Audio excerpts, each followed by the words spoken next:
Wasn't until 2016 that I experienced my own fully fledged suicidal crisis. So that included an involuntary hospital admission to a mental health unit in Sydney, which was a really traumatic experience in itself. Today's guest is Stephen Scott. There was also a lot of hysteria and homophobia that also created a very sort of scarring environment. I found myself working in suicide prevention, and it was through that I tapped into, for the first time, a movement, a network, a community of people with lived experience of suicide. People go through Roses in the Ocean's workshops and find that they do have the opportunities to really make change in their local communities. People avoid speaking about it, mainly because of the fear surrounding it, right?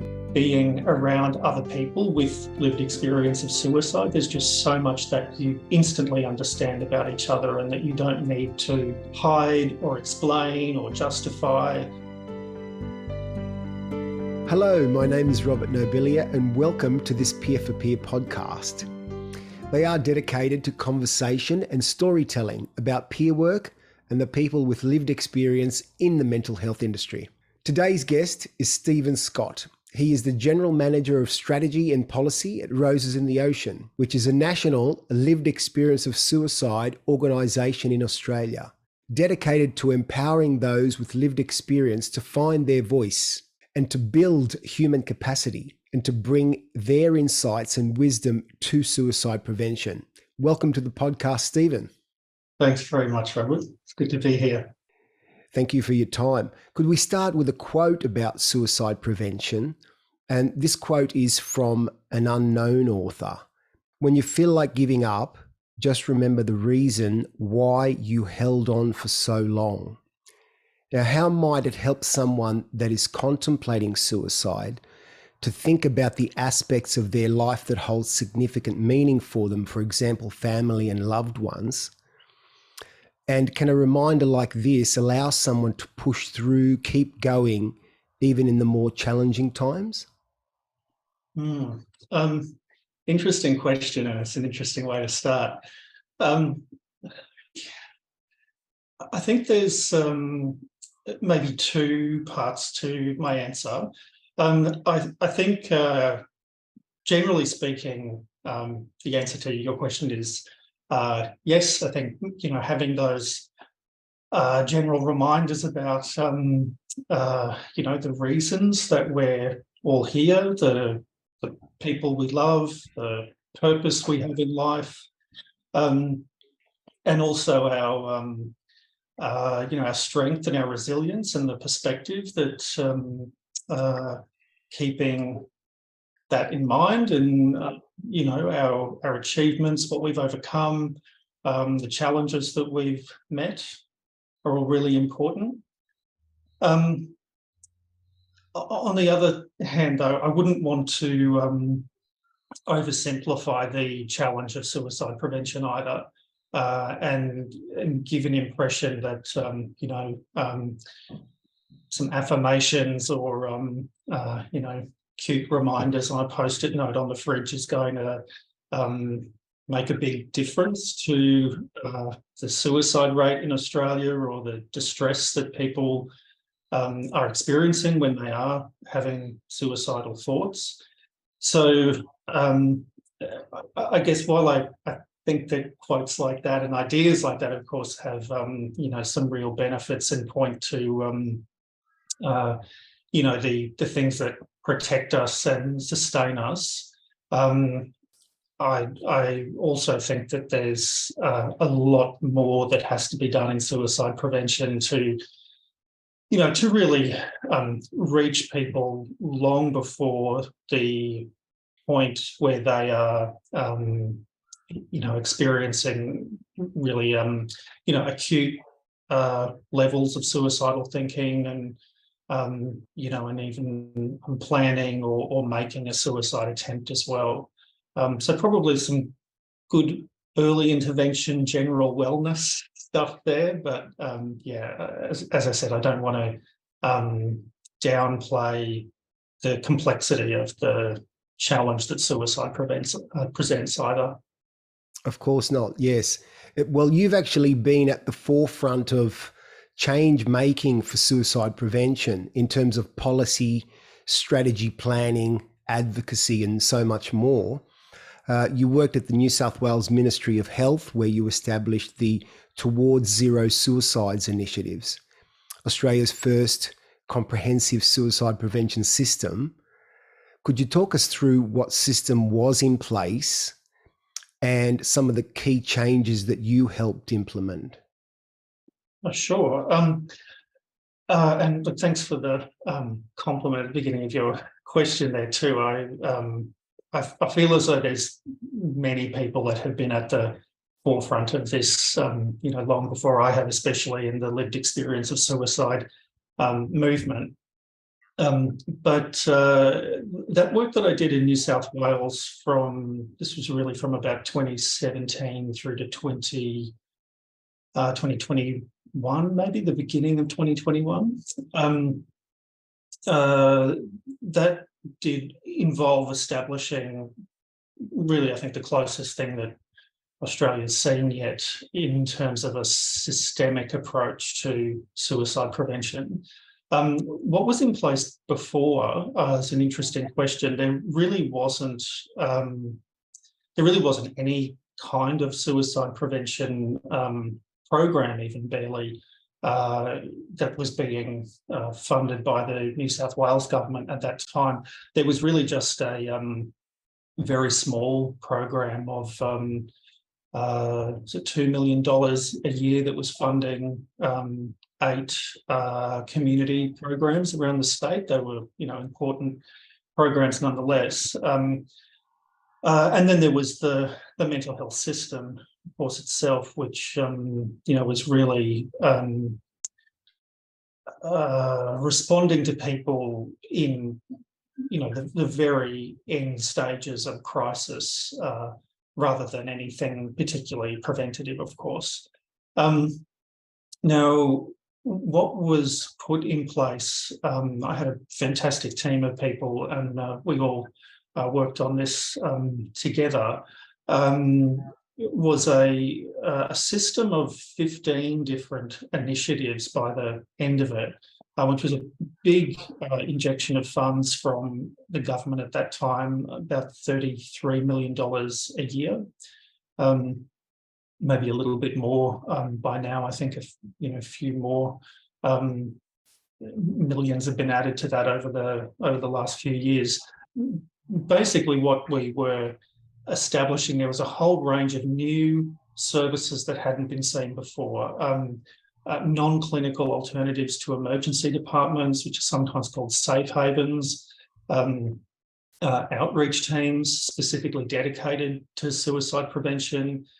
There was a whole lot of resources put into Aboriginal community controlled organisations, LGBTI organisations, work specifically around men, young people. There was aftercare services funded across the state for the first time. Those are services especially for people who have made a suicide attempt. There was a postvention service established around the state for the first time as well. Postvention is for people who are bereaved by suicide or who have been impacted by a suicide. And a lot of work also within the mental health system itself to reduce deaths from suicide amongst people who are in contact with the mental health system already, and to improve the specific response to people who are experiencing suicidal thinking when they are in contact with the mental health system as well. A lot of what we call gatekeeper training in the community as well. So it was a very comprehensive, multifaceted construction of a system-level program of work for suicide prevention around the state. So it was a big increase in the resources that are available for suicide prevention in New South Wales at that time, and it did pioneer some important new approaches as well, like, for example, the creation of a suicide prevention peer workforce for the first time as well. So I think the benefits of that are being seen, around the country. That work has helped to show to other states what needs to be put in place for suicide prevention to be done well. And so when did, in time frame wise, when did peer work itself start making its mark with regards to suicide support? I think it's fair to say that it really didn't start having much of an impact until the peak of the COVID emergency, because that time frame of 2020 was really coincided almost directly with the arrival of the pandemic. Much of that workforce, that peer workforce, really didn't start getting stood up until after that time.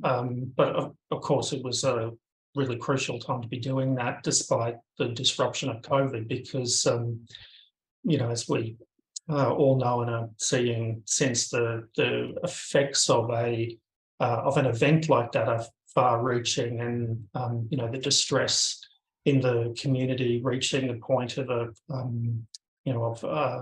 suicidal crises for people.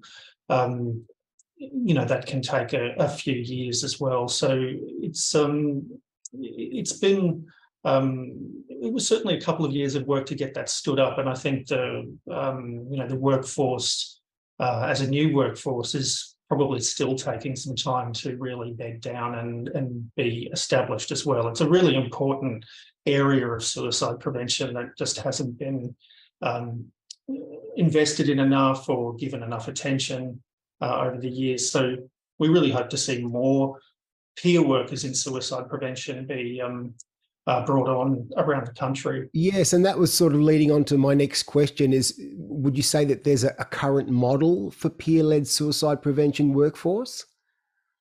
I think it's still really formative. I think the whole structure around this new workforce is really still evolving and is rapidly evolving as well. There's new training approaches that are needed that are in development or have been developed recently. There's a lot of work that also needs to be done around shifting the culture within organisations that are housing peer support workers in suicide prevention as well, or employing them, because we know that just employing the workers is not enough. You actually have to have the work environment that values their presence and respects the work that they do, and acknowledges that peer-to-peer support is really one of the biggest missing pieces in suicide prevention, but it's probably also one of the most important.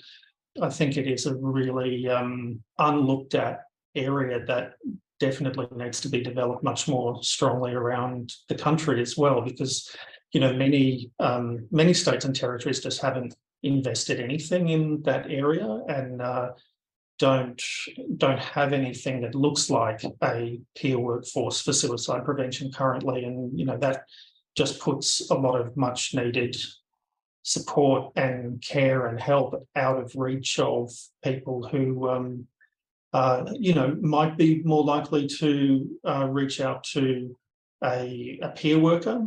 Yes, and that brings me to, I wonder if you could speak about the importance of, the fact that people with lived experience of suicide are at the forefront in combating stigma and making prevention more effective. Yeah. I feel like I could talk about that topic for hours possibly, but the way that I see it is that, and I think a lot of people with lived experience of suicide really feel this as well, that we need to have open, visible, accessible lived experience of suicide, in our communities, so that the stigma and the silence and the shame around experiencing suicidal thinking or even having lost someone from suicide is broken, because it's that same silence and stigma and shame that stops people from reaching out for help in the first place. and makes it more likely, I think, that people will suffer in silence and eventually take their own lives or make a suicide attempt as well. So the relationship, I guess, or the link between having a visible and activated lived experience of suicide movement and suicide prevention is, to me, is just absolutely concrete. It's probably something that the mainstream suicide prevention sector is still coming to terms with or not fully understanding, but it's an essential ingredient, because we don't just need more services, although of course we do. We also need the cultural and attitudinal changes made towards the topic of suicide and towards people who have been affected by suicide. And that's only going to change by people with lived experience of suicide being supported, being resourced, being trained and encouraged to be open about their story and contribute to suicide prevention. If you don't mind, Stephen, could you touch on your own personal story of lived experience around the issue of suicide? Oh, sure. Yeah, I'm happy to do that. So I have experienced suicidal thinking on and off throughout my life. I probably first experienced suicidal thinking, at a very young age. I don't think that's so uncommon, actually, for people who do have lived experience of suicidal thinking. But I would say probably my first thoughts of suicide were maybe under the age of 10, maybe about 7 or 8 or 9. Over the years, as I said, that's kind of ebbed and flowed. About 20 years ago now, in 2003, I also lost my best friend to suicide as well. He was my first boyfriend too, so it was a very close relationship that really shattered my whole group of friends. Of course, we've been very close and very tight for a long time, and something like that is, of course, just not something that anyone really recovers from. It then wasn't until 2016 that I experienced my own fully fledged suicidal crisis, I guess you could call it, and that included an involuntary hospital admission to a mental health unit in Sydney, which was a really traumatic experience in itself, and again, not something that one necessarily recovers from, but just manages the legacy of the experience, I think. I think especially in the LGBTIQA plus community, there's there is widespread lived experience of suicide.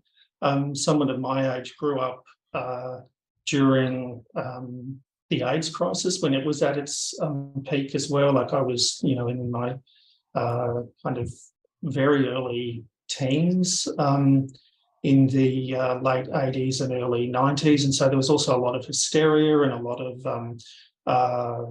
homophobia, just very openly in the media at that time. And I think that also, created a very sort of scarring environment for anyone to be coming to terms with their sexuality as well. So there's been a whole range of factors, but certainly I do relate some of it to just the experience that the LGBTIQA plus community has in dealing with structural discrimination and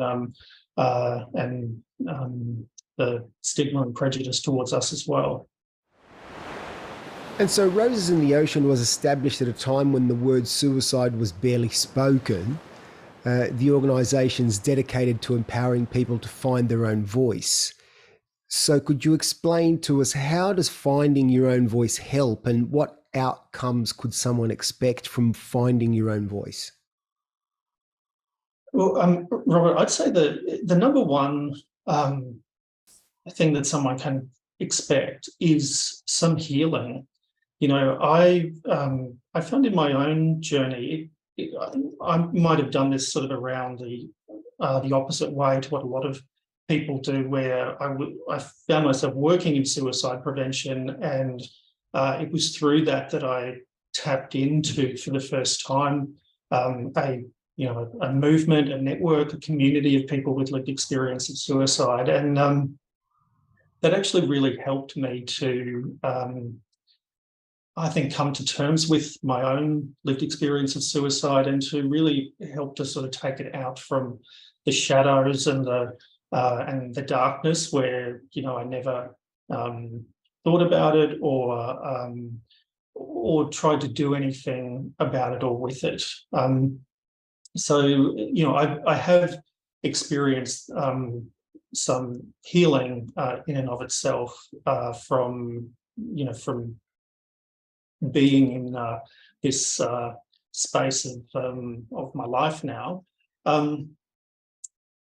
Beyond that, though, sort of at a more community, societal level, a lot of people go through Roses in the Oceans workshops, or start to get involved with using their lived experience in suicide prevention, and find that they do have the opportunities to really make change in their local communities, or at the state level, or in their regions, or even at the national level as well. And there's many more opportunities growing in this regard in the suicide prevention field, because lived experience is starting to be recognised as being really pivotal to all of the work that needs to be done in suicide prevention. So you have the opportunity to heal yourself to some extent, and also to help to heal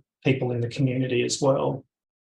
Yes, thank you. And could we highlight some of those values, right, that you're speaking about there? They include life, connection, humility, deep listening, collaboration. Could you explain to us why these values are important to Roses in the Ocean, and indeed to the support of individuals and families affected by suicide? Yes, such a big question, Robert. I really would, as I said earlier, I kind of put myself in a historical context here, because people like me, I've been working at Roses in the Ocean for just over a year now, and we've inherited this wonderful organisation from our founder, Bronwyn Edwards, who is still our CEO. And, she has played just a pioneering role in constructing not only the organisation, but also this social movement of people with lived experience of suicide in Australia. And, that's really transformed the suicide prevention field. Those values, I think, are really inherited from Bronwyn, and from, the many other people who have contributed to Roses in the Ocean over the last 10 to 12 years in the time it's been around. I think the quality of those values, though, has a lot to say about the way that we should be doing suicide prevention, though, as well. One of the reasons that Roses in the Ocean exists, and why our work, I think, is becoming more recognised and seen as more vital, is that we haven't had enough of those kinds of qualities in the suicide prevention field. There really hasn't been a lot of collaboration with people with lived experience of suicide, not a lot of listening to people with lived experience of suicide. There's certainly ways that those values, I think, need to be more represented in suicide prevention. And as we've been discussing having people with lived experience involved and included and, integrated in meaningful ways helps to do that. And in terms of expanding the suicide prevention workforce, as you were talking about before, could you tell us how you're doing that and what is its biggest challenge? Okay. So one of the more recent changes of direction that Roses in the Ocean has had is to start actually delivering services itself into the community. For a long time, we worked with other organisations, with government, with different services to improve their services. And I think we learned from that there's certain things that probably only a lived experience organisation could deliver most effectively, and that is especially peer support through things like we have a warm line callback service. We are establishing a whole range of what we call safe spaces. These are entirely non-clinical, peer-led spaces, communities around Australia as well at the moment. That in itself is starting to build a workforce. There needs to be a lot more acceleration around, especially that suicide prevention peer workforce. And that is something that we're doing a lot of advocacy on at the moment. We have a new or relatively new policy paper out expanding the suicide prevention peer workforce, and we're advocating really strongly with government around that as well. So that's kind of the direction. I think the biggest challenge is probably, other than, the resources and so on, we know that, funds are always a challenge in themselves, but the bigger challenge perhaps is actually a cultural challenge. There is, I think, still a hangover of the attitudes that claimed that or believed that there was something potentially harmful about people with lived experience being put together in the same place or sharing openly about their experience of suicidal thinking. That old idea that if we talk about suicide, we're encouraging further suicide. So, it is quite a paradigm shift to move from that idea that, it's better to not discuss this topic even, to a place where we have, people with lived experience of suicide all over the country being open in their local communities. And so it's been that way, sorry to interrupt, but it's been that way so far, where people avoid speaking about it, mainly because of the fear surrounding it, right? Like the lack of understanding and the fear surrounding it. Would you agree with that? Well, yeah. As I said, I think, this isn't just my own opinion either. It was almost, official policy. I think that, in the 1990s, prior to that, and even into this century, we don't discuss suicide because that's only going to lead to further suicides. So, I think that was a big strategic mistake, but it does take a long time to make that cultural shift fully. There's, of course, many people in the community around Australia who would still think that. And, of course, a lot of people with lived experience of suicide who are living in silence about what they've experienced and what they continue to experience as well. And, of course, we really need to change that as well. And so that sort of leads us on to a peer-led workforce might negotiate emotions like anger, fear, shame, guilt, sadness, very difficult things to feel going through a suicidal crisis. So considering the many varied social issues we face, how do we as a community strategize and transform these emotions into feelings like enjoyment, peace, pride, excitement for life? Well, I guess one of the things I would just like to start with here is that I wouldn't want to be prescriptive about what people should or should not do as individuals. This journey of lived experience of suicide, it's only ever completely individual, and everybody has their own pace at which they might do it, and the level to which they feel comfortable doing it as well. As I said, for much of my life, it's actually not a topic that I would ever have gone near, because it was something that was just too distressing.